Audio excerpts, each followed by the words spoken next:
and his latest book is The Non-Aligned World, Striking Out in an Era of Great Power Competition. And within it, he explains a trend of active non-alignment. Is that what Portia was talking about? What is it? And is that an opportunity? Dr. Jorge Heine, give us your argument.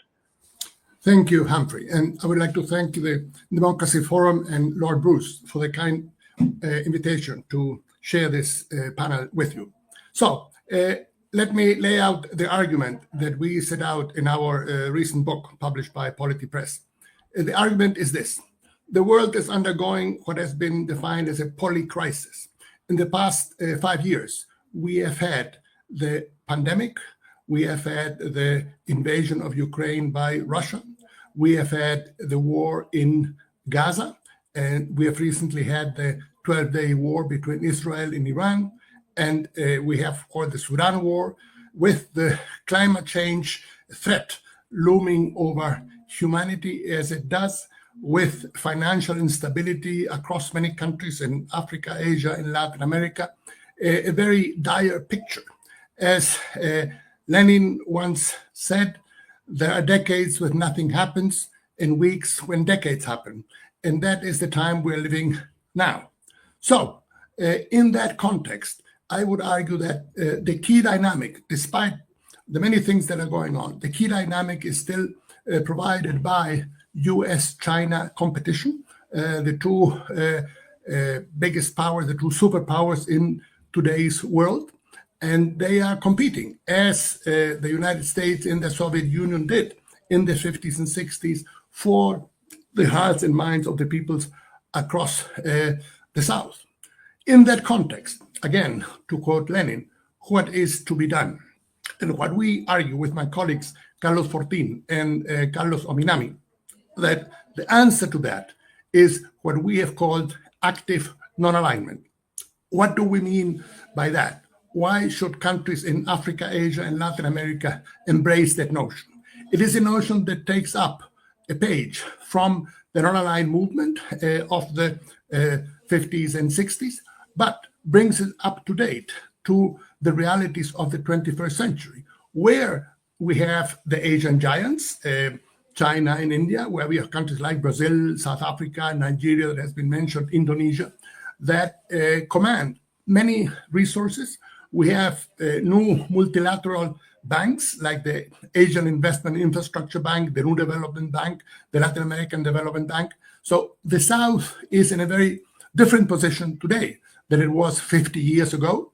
Some people have said that the main geoeconomic development of the past 20 years has been the shift from the North Atlantic to the Asia Pacific, where economic growth is taking place at a pace and at a rate that is not happening in the North Atlantic. And in that context, it is that we argue that countries in the global South should take up a foreign policy approach that is active non-alignment. What is meant by that?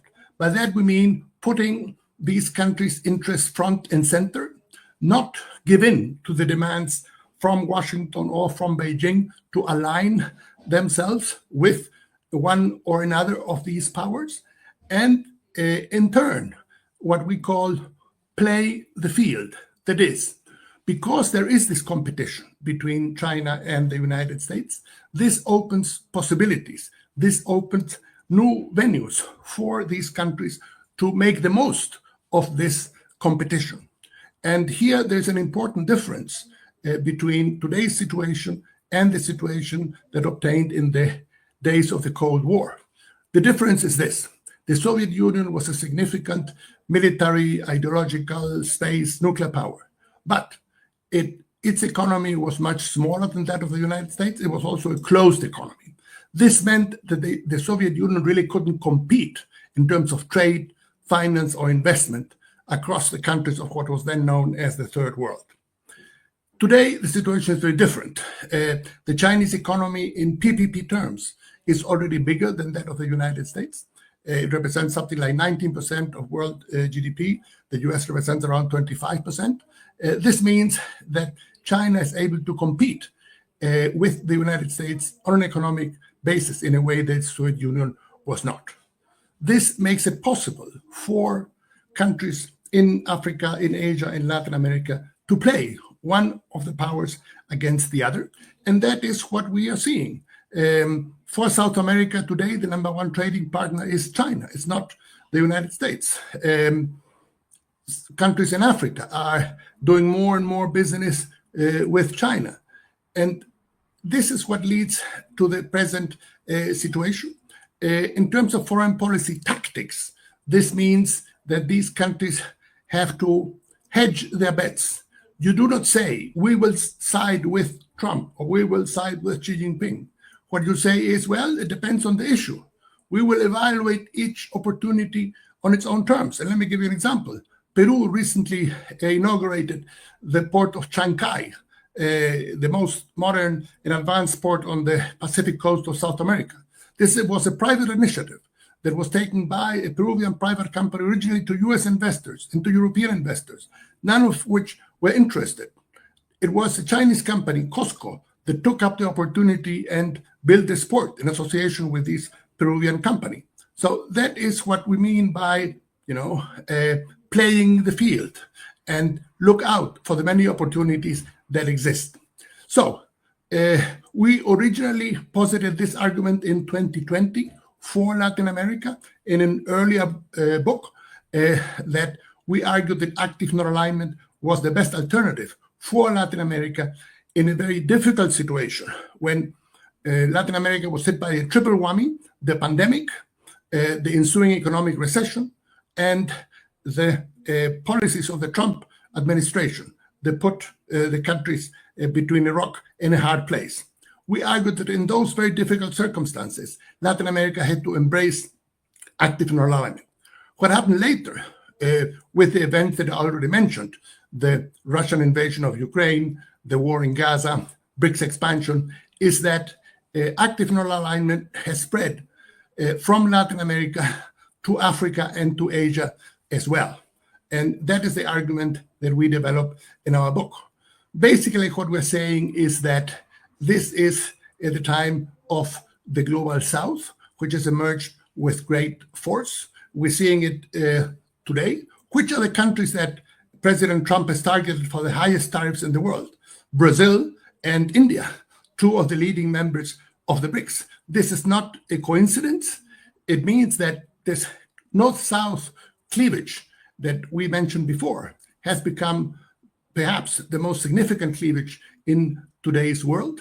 And accordingly, for these countries, it is active non-alignment, the foreign policy of choice. Thank you. Clarify the group of the active non-aligned that you're talking about. That excludes the US, it excludes China. Does it exclude Russia? And where does that leave the European Union? Sure. Well, our argument is that this is a foreign policy for the developing world, meaning the countries of Asia, Africa, and Latin America. China, of course, is in competition with the United States. So I would argue it is not really part of the global south, although obviously it takes policy positions that often coincide with those of the global south. And here's a very, very important point about the BRICS. The BRICS, of course, because of the membership of Russia and of China, is not a group of the global south. Russia and China are not part of the global south. But I would argue, because of the policies they advocate and the positions they take, it is a platform for the global south in practice. So it's an important distinction that needs to be made. And I would emphasize that the recent policies of the Trump administration and the very high tariffs it has been imposing on many countries across the world has given an additional impetus to the BRICS. President Lula of Brazil has been on the phone with President Xi, has been on the phone with Prime Minister Modi, and we're seeing a strengthening of the BRICS in recent weeks.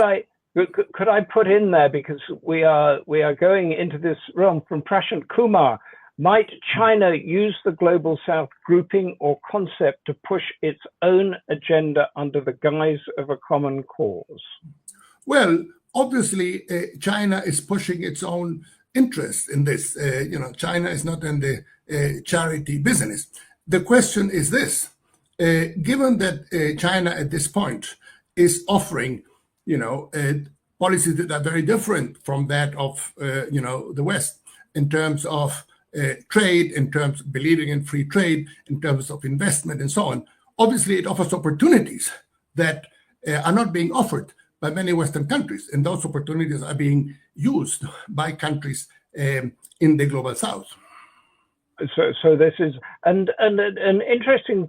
Very quickly, when you talk about actively non-aligned, yes, is this synonymous with multipolar?